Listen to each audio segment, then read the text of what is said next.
This is Roger Everett and his beautiful wife Elizabeth, and today we are in the 7th chapter of Mark.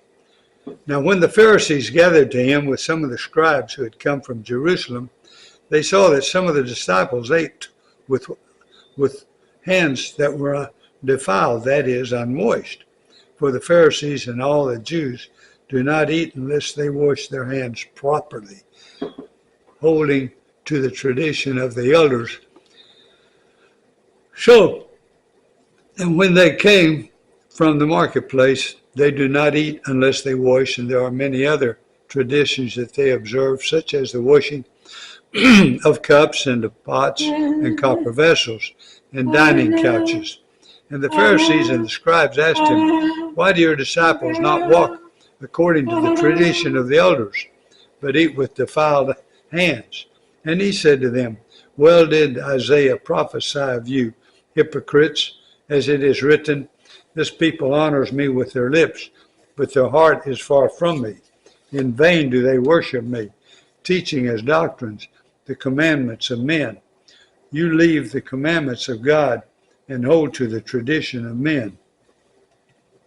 And he said to them, "You have a fine way of rejecting the commandment of God in order to establish your tradition.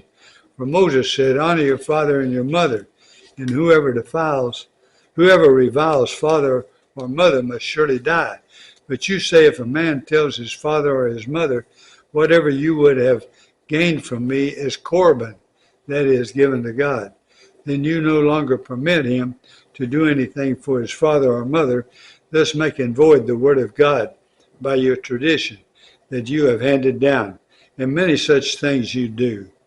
And he called the people to him and said to them, "Hear me, all of you, and understand. There is nothing outside a person that is going into him can defile him, but the thing that comes out of a person, or what defiled him." And when he had entered the house and left the people, his disciples asked him about the parable. And he said to them, "Then are you without understanding? Do you not see that whatever goes into a person from outside cannot defile him, since it enters not his heart, but his stomach, and is expelled? Thus he declared all foods clean."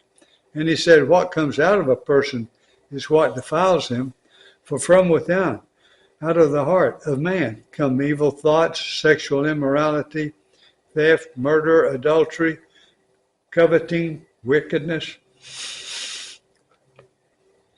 deceit, sensuality, envy, slander, pride, foolishness. All these things come from within, and they defile a person." The Syrophoenician woman's faith.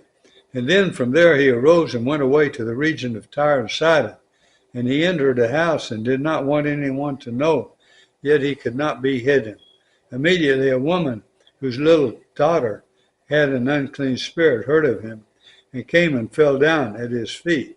Now the woman was a Gentile, a Syrophoenician by birth, and she begged him to cast the demon out of her daughter. And he said to her, "Let the children be fed first, for it is not right to take the children's bread and throw it to the dogs."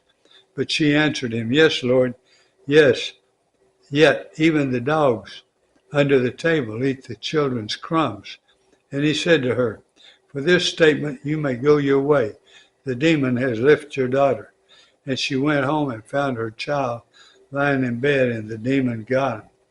Then he returned from the region of Tyre and went through Sidon to the Sea of Galilee, and in the region of the Decapolis, and they brought to him a man who was deaf and had a speech impediment, and they begged him to lay his hands on him, and taking him aside from the crowd privately, he put his fingers into his ears, and after spitting, touched his tongue.